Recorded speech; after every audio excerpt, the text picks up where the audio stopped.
Tonight I'm going to speak about a book that I've been working on for almost 2 years. So if we could have questions afterwards, that would be very valuable. Criticisms, remarks, then I can incorporate them in this book. And the title of the book is Architecture Activating the Brain. And the book is divided into sections which I'm going to go into in detail, and then you see the sort of thinking condition, and then it's 9 social condensers. These are buildings that we've done or are presently working on that I feel strongly that architecture should be focusing on a social mission today more than ever, because I think more and more today the tendency is to just cave into capitalistic developers' wishes. And that's why these buildings are selected for this point, social condensers. So this thinking is divided into these different chapters. Activating the brain, environment, body, brain, stochastic, analogical thinking, light, exciting neural networks, psychological space, and negative capability.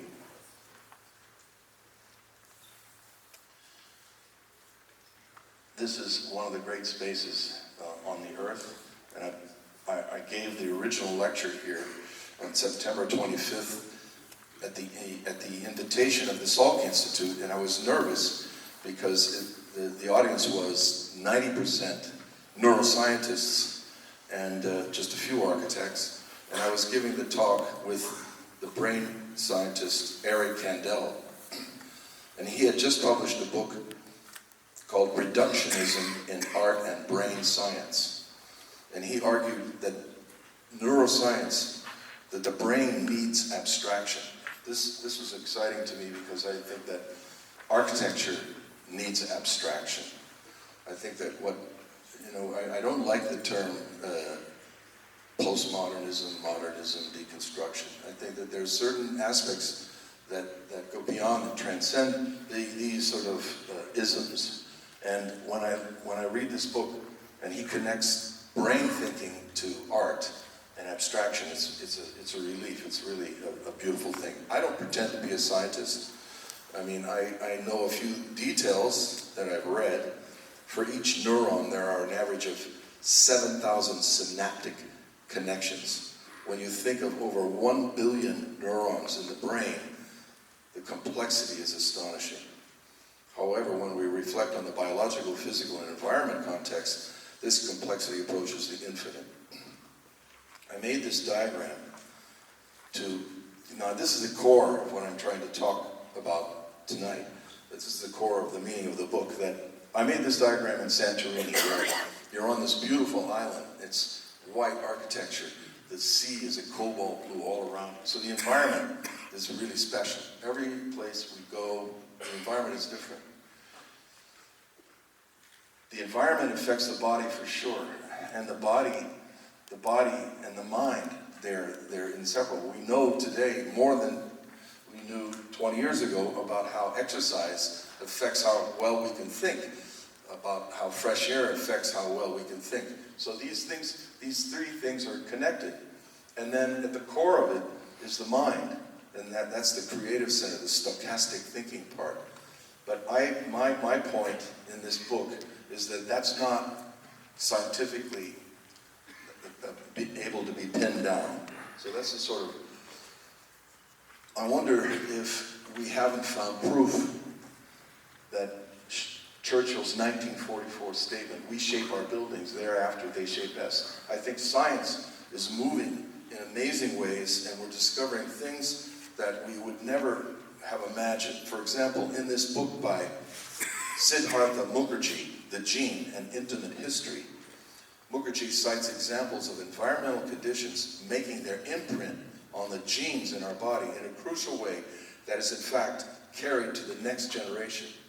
The ideas in this book, I think this is the kind of, one of the interesting things is the advancements in science are, in a way, proving some of the things that Churchill said in 1944. And I've been working a little bit with David Shaw's research in protein folding, and in this laboratory they're studying protein folding, and he states that after the decoding of the genome, protein folding may be the most important field of new research. We did his computer center in New York several years ago. Stochastic analogical thinking, that's key for my creative process, and therefore it takes a chapter in the book. Curiosity, imagination, and enthusiasm hold a power in the mind to ignite the creative act.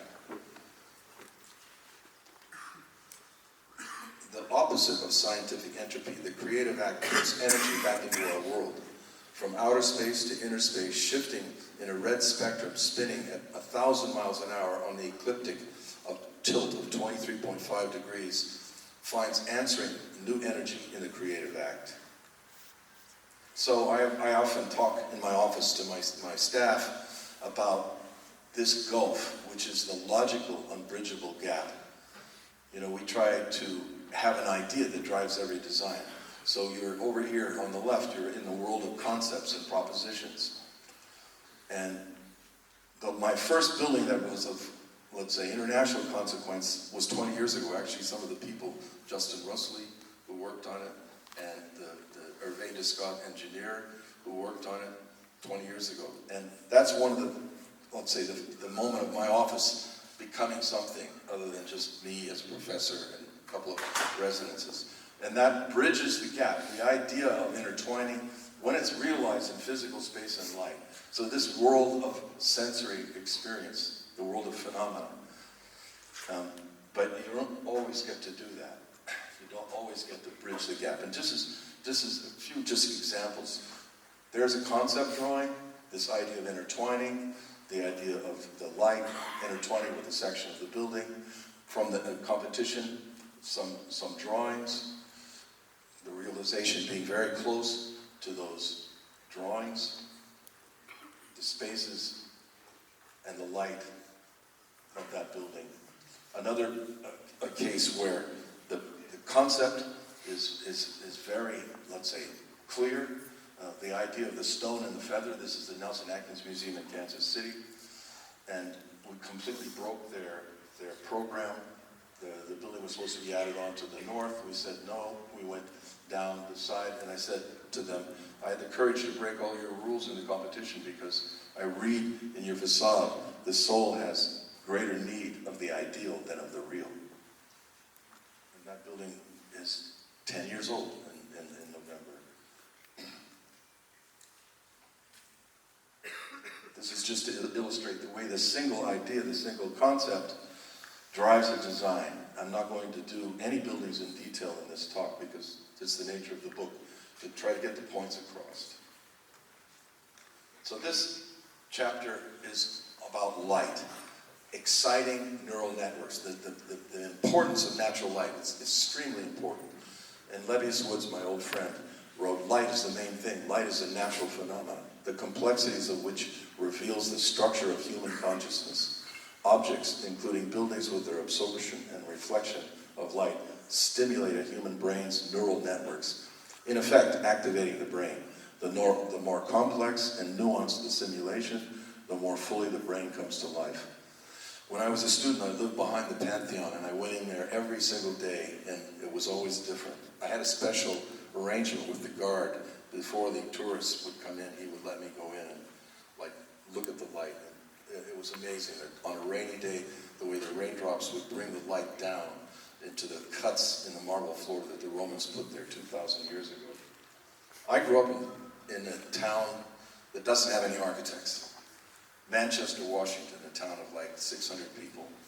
And I built a house for my mother and father who lived in it until they died.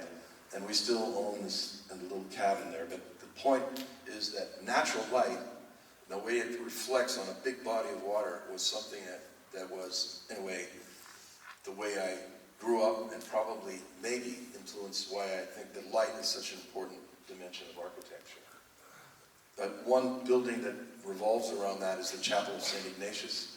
7 bottles of light in a stone box, also 10 years old this year.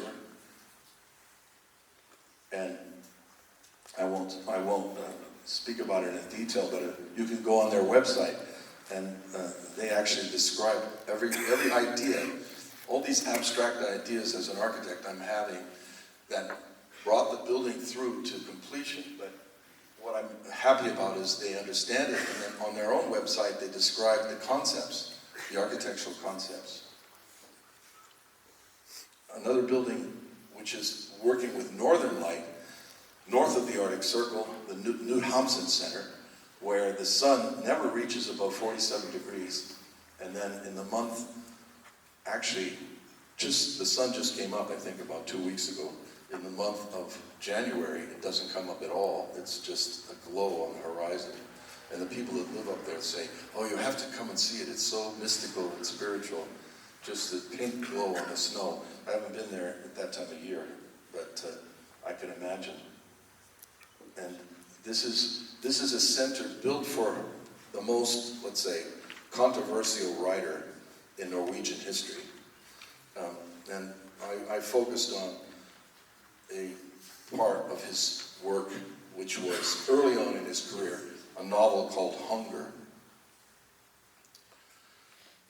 And the idea was that the building was a body of invisible forces, and that's part of the text in his building. And the building, what's interesting is we had the commission in 1996, but the building wasn't realized until 2012. Some man in Narvik, after the building had long been put in the drawer, it had won some awards. It was in the Museum of Modern Art's collection, but I never thought it would ever be built.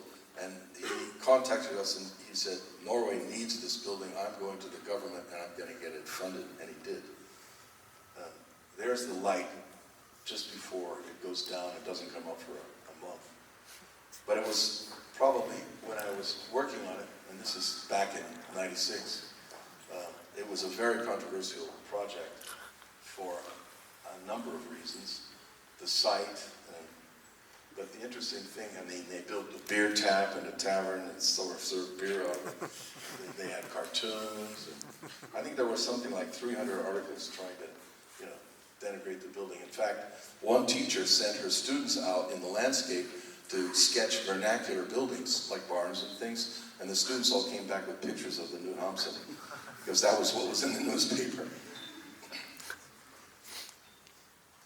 Another building in the Scandinavian Light, which is in the center of the Jutland Peninsula in Denmark. And this building, the Herning Museum of Art, was based on a concept inspired by Piero Manzoni. He was a great artist that worked there in cloth. And we had the idea that the building would just be almost like shirt sleeves draped over the boxes that formed the main space, and the light would come down over the edges.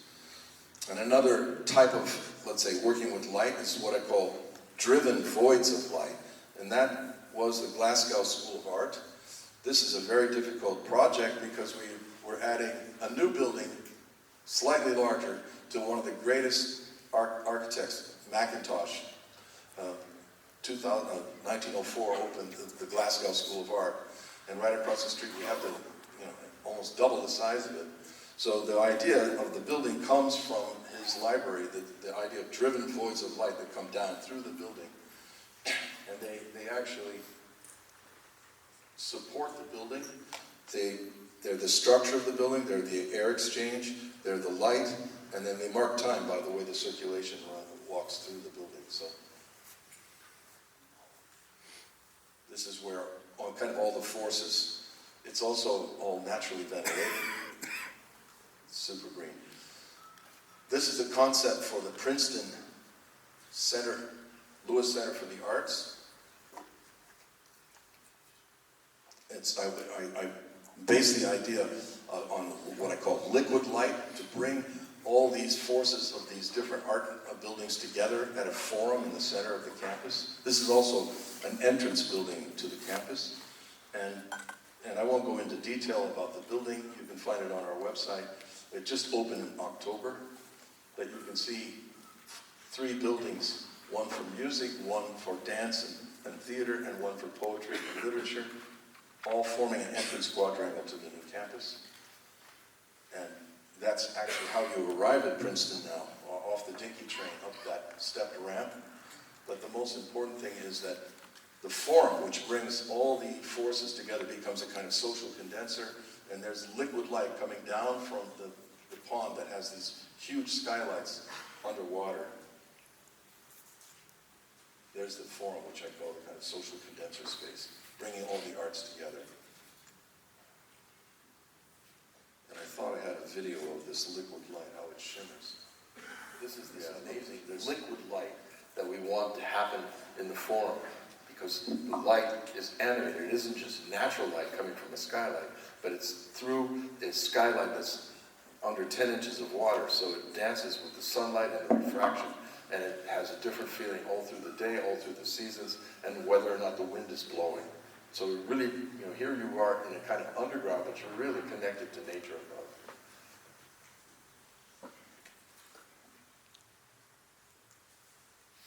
And then each one of these buildings has a sub-concept that's organizing the building itself. For example, the music building has a large orchestral collective rehearsal space, which actually takes up most of the ground floor. Excuse me, microphone. Sorry. The music building, this is a kind of conceptual drawing for one of the three buildings. It has this collective orchestral practice space, and then above it are suspended individual practice rooms. So the concept was, I had the idea that I could, first of all, isolate them acoustically by suspending them on steel rods, and then there would be these wooden boxes that wouldn't have to have acoustic separation, because they would be, but they would also express the notion of the individual versus the collective. And that's actually, you can see right through the building, you can see those individual practice rooms suspended on steel rods from concrete beams that go in the transverse direction of the building. Another condition of light at the Pratt School of Architecture, where there's a kind of structural glass facades, this sort of addition that brings together two floors of old buildings. These floors line up with the original 1860 building, these line up with the 1850 building, and there's a kind of dissonant space that forms a new entrance. This is a school of architecture, but right at the top of it is a mixture of north light and south light, a kind of two-throated skylight that mixes the light. And then a small house, only 900 square feet, called the X of In House, is all about the light, how the sun rises, how the light moves through the day. This house has no bedrooms, but it sleeps 5 comfortably. So this is like a small, you can stay here, by the way, if you want to come. It's on Airbnb. We built this as an experiment. We have a kind of fellowship in Rhinebeck, and what's interesting is architects, I don't know if you have Airbnb here in Geneva, but they write such great things, and it's always booked now. So, and Matthias Schuler did the one geothermal well heats this house. We have so much trouble up there, it's so cold, but this house is always warm because it works. Right? You asked us to put the geothermal 6 inches, the tubes 6 inches closer together, good idea. But it's an amazing little house. My wife and I did the drawings. This goes back, this section, psychological space, goes back to when I was a student at the University of Washington. And my professors asked me to do an 8x8 cube. This is a first-year architecture problem. And they said it should be for sleeping and working and everything you need in your life. Those are the days, the kind of functional efficiency and all of that. And I drew these kind of diagrams, which I call psychological space. I said, this is what you're missing. You can't just do this from a pragmatic standpoint. And I nearly flunked, but I got through. And there's a chapter in my book from 2007, Urbanisms, where I talk about this psychological space. And in this book, which I think is, I think I've done 3 important books. This is one of them, but it didn't sell as well as Parallax or Anchoring. But in this book, I talk about urbanism as a problem of working with doubt. And certainly, psychological space is a very important part of urbanism. And then there's a chapter that if I don't get this book out pretty soon, I'll have to eliminate, because we're going to have another president, not the one that's there now. And the negative capability is an old term. How in the world we inhabit today can we think of the way forward as artists and architects with incoming inequality and extreme, pollution and climate change looming, fake news and incompetent lying leaders, and the architectural excess of the 1%?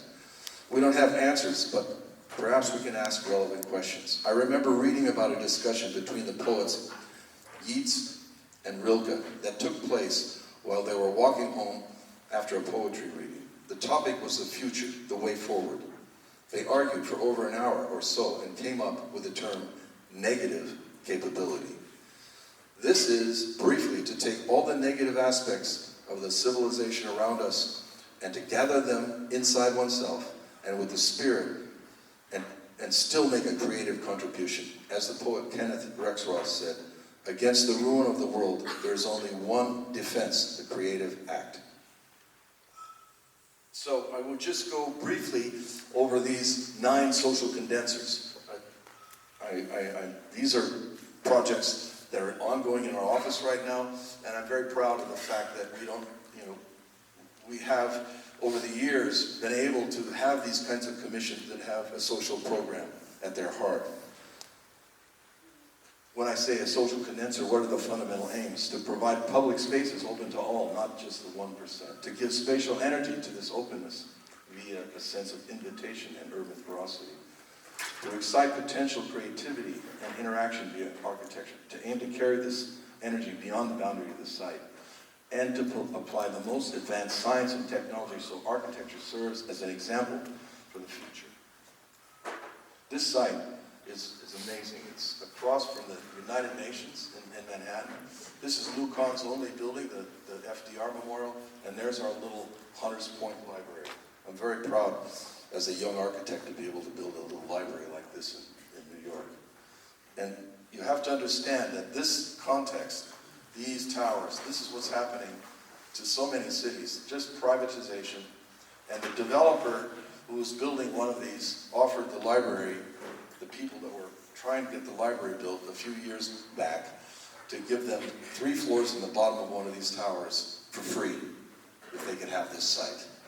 And there was a congressman, Jimmy Van Brenner, said, absolutely not.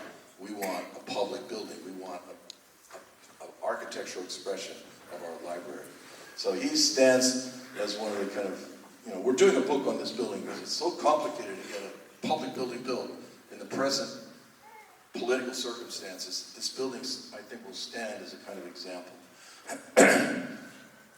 There's no columns, it's concrete bearing walls, stained silver, and the section of the building is really about how you move through it. You can see the sort of stepping section that creates a meeting room. You see the book, you see bookcases on the back of which is a computer desk, so everybody's on their laptops, but there's a view of books, so there's a balance between the digital and the book. And that's how the building started, this idea of going up vertically and having a view of Manhattan. And it's really a spectacular view, and at the top there's a cafe. So you see this sort of balance between the digital and the book. Behind each of these bookcases are desks for computers. This is old, it's farther along than that now, and I'm excited to see this finished in another 3 months. This is a project where Einstein did his last work. The Institute of Advanced Studies in Princeton, a very important organization, independent organization. It's not Princeton University. And Einstein's last office was right here. This pointer doesn't really work. So our building is to the right, and it's the Rubenstein Commons. David Rubenstein gave the money for it. It was a competition against Rem Koolhaas, MOS, Todd Williams and Berlitzen. Anyway, we had this idea of the intertwining, the intermeshing of science, arts, nature, physics. The building would be a kind of mixing, and then it would have curved roofs that are the same verdigris copper as the original buildings. Acoustic plaster, prismatic glass that breaks the color into the light spectrum, so kind of scientific phenomena occurs on sunny days on the south facade. A main cafe space. It's for all these scholars to come together and to meet. It becomes a kind of social condenser building as its purpose. And then the geometry of the building, I tried to work with space curves in honor of Einstein. That's where, instead of a flat curve, it's when two curves come together. And there's 5 of them in the building. And the director said, when we won the competition, he said, "Oh, I love those ceilings. It's like this here, right? Curving up. Everything that they built in the past 30 years has flat roofs." He said, "I love those. Those are places for our thought balloons to rise." There you see in red the 5 space curves that form the building. And that's groundbreaking on Einstein's birthday. A few days, I'm just flying back to this. 14th of March is Einstein's birthday. That's when we're doing the groundbreaking. So there's the donor, David Rubenstein, Commons. And I had to check this with the great heroes of the past, and I showed them the sketches, and they okayed it. So that was the hard part to get through. This is the Kennedy Center for the Performing Arts. The first time that this building has been expanded since 1972. Whoop. This is going by itself now. It's on automatic pilot. So it's a rehearsal space, a river pavilion, event space, and everything is connected by the functions underground. You can see the ground is cracked, so it brings natural light. You see these cracks and folds. So the original building is kind of sheathed in marble Edward Durrell stone, 1972, no natural light. Our building has natural light to all spaces. And that building becomes a kind of living memorial. The Kennedy Center is different from the Lincoln Memorial or the Washington Memorial. This is a program. They have almost 360 events a year. And there's a social condenser space where you can sit outside and watch an opera on a simulcast. Instead of paying $200 for an opera seat, the public can sit outside and see that same opera going on for free. And finally, they got the concrete right. We had to fire the contractor. Now we have a good contractor. That's a painful process when you have to fire a contractor. And now, this is just from like last week, where you can see the folding and the natural light, how the building will bring natural light to all the spaces, and how these folds in the landscape work. And we're using concrete as acoustic device, so there's a bearing wall in the dance rehearsal that's made out of this kind of crinkled concrete that we invented, that the acoustician said that will be enough, and we won't have to have acoustic tiles. This building is opening on the 12th of April. It's a building we've been working on for almost 8 years. And it's a museum for contemporary art at the University of Virginia, the Virginia Commonwealth University. So it's a building that's really about their art program. It's about that space in Richmond, Virginia. And when they asked when they sent the brief, this was also a competition. When they sent the brief, they said they wanted 2 galleries, boxes, and we said, no, let's make the building about the state of art today. You know, in the 20s, there was a kind of grand narrative, Cubism, right? In the 30s, there was surrealism, a kind of grand narrative. In the 70s, the center of art moved to New York, and there was abstract expressionism, Jackson Pollock in the 60s. And then conceptual art was a kind of grand narrative in the 70s, but today there's no grand narrative. That means, you know, what I call forking time, where Bryce Martin can be doing his paintings perfectly well, Richard Serra can do these sculptures perfectly well, Doug Atkin can do just videos. So I say that there's a kind of forking time, and then we said, instead of 2 galleries, we'll have 4 galleries. 3 that fork out to a garden called the Thinking Field, and 1 that goes vertical, that helps explain the building at the intersection of this torsion. And then they're all connected by what I call the plane of the present. So there you see the double entry from the city on the right, from the garden on the left, the first gallery, this idea of the forking in the garden, performance space. And the building is just about finished. And there's that plane of the present in the upper gallery at the very top of the building. And you see there's a very close resemblance between the watercolor studies that are done completely freehand and the actual building realized. And there's the entrance at the center of Richmond, Virginia. So this is kind of the most conservative town in America. They still have places where they fly the Confederate flag. To build a building like this in Richmond, Virginia is a kind of an amazing feat. Well, there you see the context. There's Richmond. Everything is practically brick. And this marks the intersection. It's also the entrance to the campus.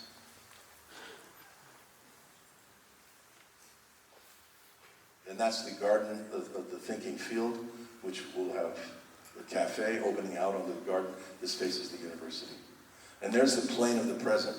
And at that moment, I imagine, you can actually, there's a door, and you can walk out on that little balcony. And I was there with one of the trustees from the university, and I said, let me show you something. And I opened the door, and I walked out on the balcony, and I said, when you open that door, you pass through the plane of the present. You're out of time. You're not in the future, and you're not in the past. And she said, wow, I really want to come visit this place more often. It's just in Rhinesing. The whole building is in this kind of pre-weathered blue-green Rhinesing, so it'll last forever. This is the same material that we have on the Helsinki Kiosma Museum that's 20 years old, and it looks great after 20 years. And this is in the Franklin Marshall College, Lancaster, Pennsylvania. There's an existing building down here in the corner. You see it right there. It's brick. It needs to be double the size, and it's a school of art. And we looked at ways to think about the building, and there you see the ground plan. I think there's a sketch, yeah. And I had the idea of Ben Franklin flying his kite, getting this discovery of electricity, and I thought the kite image is not enough, and I looked at the grounds and realized this is an arboretum, this is a historic arboretum. Some of the trees are like 4 feet in diameter, a couple hundred years old, so the trees were the oldest and strongest thing on the campus. So we made this drawing where the diameter of the trees do a concave action on the building's geometry and form the basis of the building, which rises up in the air so you can see through to the park beyond. It's an art school. It'll have an auditorium, sculpture, painting, design, printmaking. And that's kind of groundbreaking in a month. There's some sketches about how those concaves come in to the studio spaces. Natural light to all the rooms. In the Visual Arts Building at the University of Iowa, also a place bringing people together. We had built this building originally in 2007 it opened, and then a flood put the first building that we were adding on to out of commission, a 500-year flood, and we were assigned to build a bigger building for the art department. It's a big University of Iowa art department. And we came with a simple idea. While the original building was horizontal, laminar, and porous, this is vertical and has a laminar section. So we call it 6 centers of light that come down and intersect through the floor plates. And it's a very wide building, 288 feet, so we bring natural light to all the spaces. And also it's a place of circulation. You come into the campus from the north, and you walk right through the center of this building. There's the multiple centers of light, the sort of concept drawing, and the building just opened a year ago, October. And that's what I call the social condenser space. Open to 24/7, open to the whole campus. You can pass through the building. You see the galleries, you see the artists working on their work.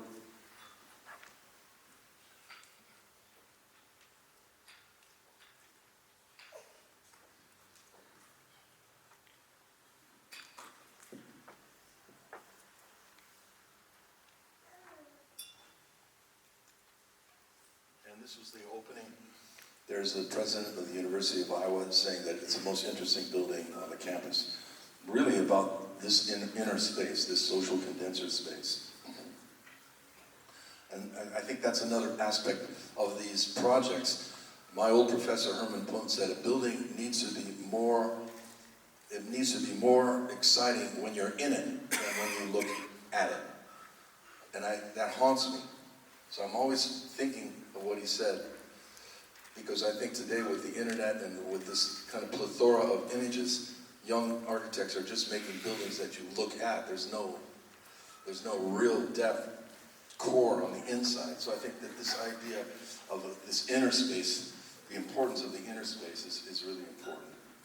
This is the Maggie Center that just opened on the 11th of December, day after my birthday, in London, right in the heart of old London. It's a cancer care center. If you know about the Maggie's program, Charles Jenks started a wonderful program where his argument, and this is interesting because Charles Jenks wrote the language of postmodern architecture. I was at the AA when he wrote it, and he launched that book. And in that book it says architecture doesn't have any social power, right? It was against the modern movement. It was, against the idea that social housing somehow affects people in a positive way. Yeah, it was that moment of postmodernism. But here, at this moment of the Maggie Centers, and he even writes this now, he says that architecture affects the way we experience our lives in such a way, so powerful that if we have this terminal cancer program, terminal cancer care centers, that if we have great architecture, it will change the way people feel. And this program now this is the 11th building. It's enormously successful. Zaha made one, the Rem Koolhaas made one. You can visit them. It's an amazing turn of events for Charles Jenks to be an apostate of his first.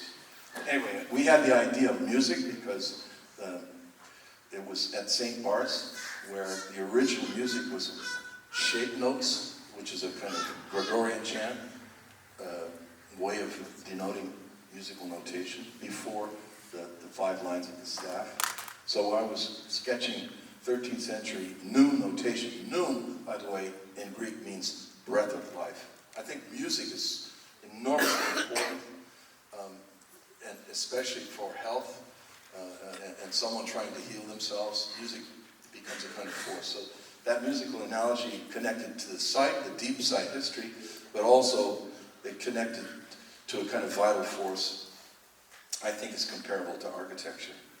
This was also a difficult project because we had to add right next to it a 1753 James Gibbs building.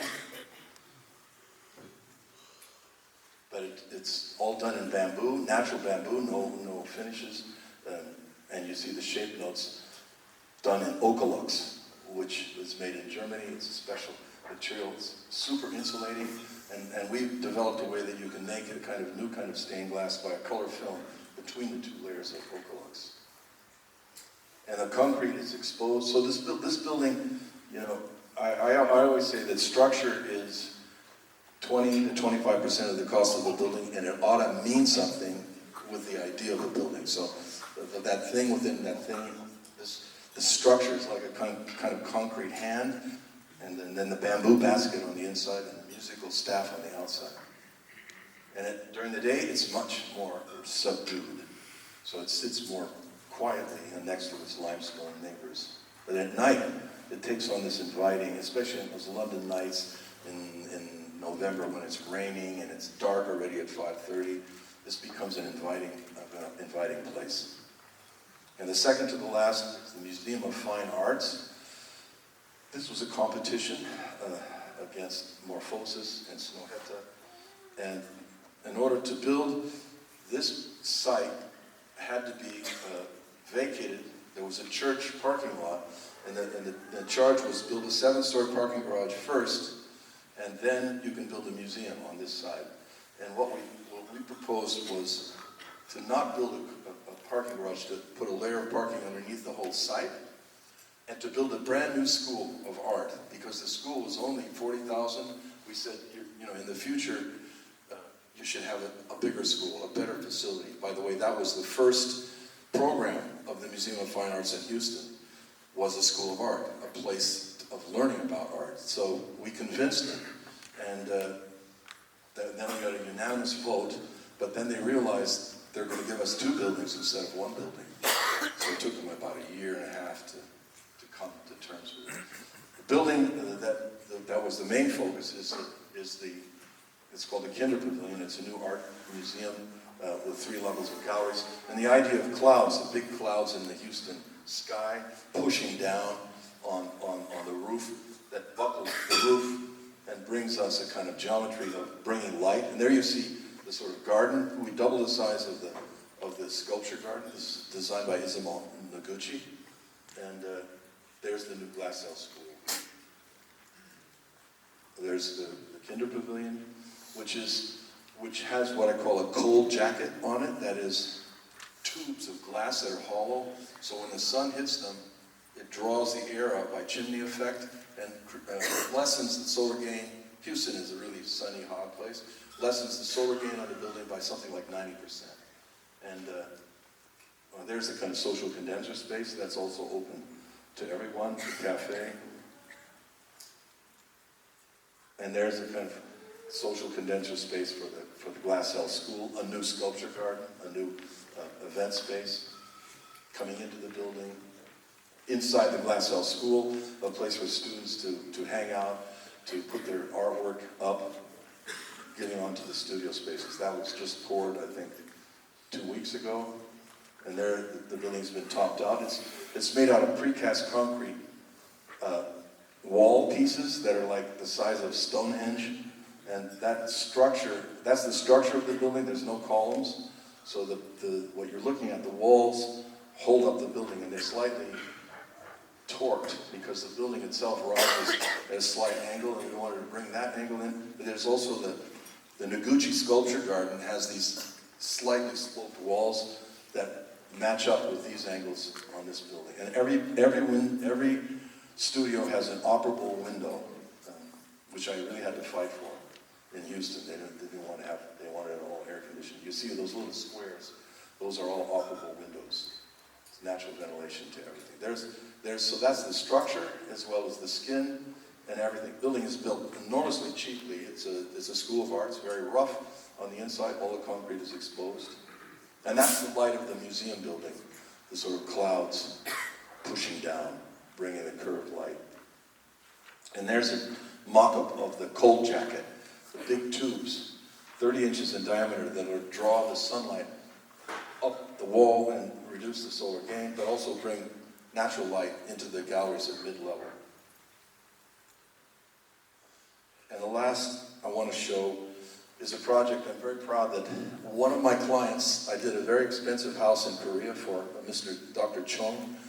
He had the Dayang Gallery and Shipping Company, and he wanted a little art gallery and a private and a kind of guest house, which we realized for him in 2012 in Seoul, Korea. And then he decided to sell his shipping company and put all of his money into a thing called the Miracle of Africa Foundation, which he founded. This is an amazing character, a philanthropic character. I think that this is an image, and this is a Korean man, this is an image of what I think the super wealthy should be doing with all their cash. That, after you have like $1 billion, I mean, you should be giving it away, you should be doing things with it.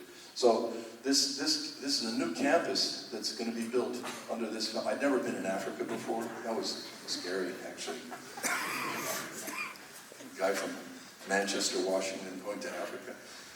But it was really interesting because, I mean, after all, what are we, 7 billion people on the earth right now? I mean, we have to think about and I think in a certain sense we have to think about the whole earth as the organism that we're working as architects. And people in Malawi make less than $1 a day, and they ought to have education, they ought to have opportunity. And so we made a plan for a campus that was based on a batik drawing by a local artist.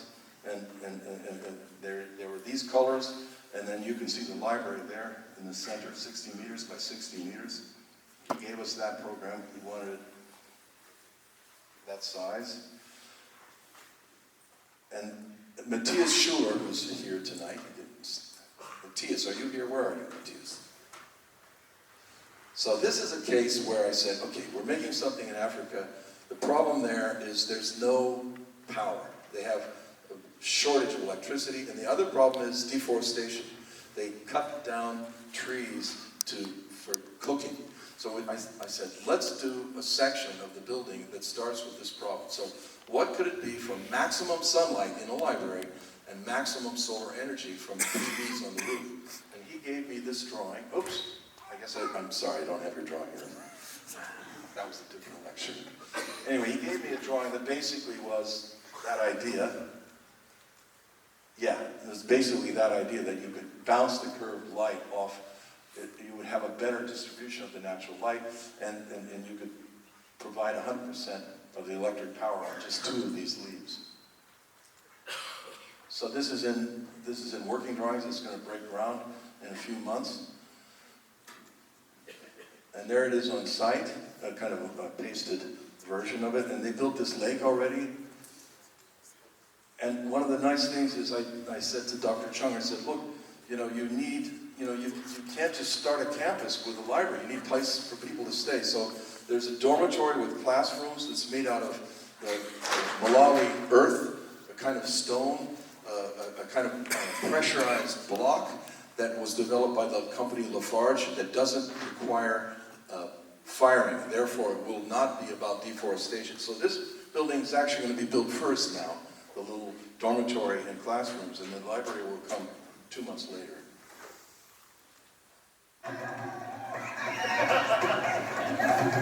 This is a welcome dance they gave me.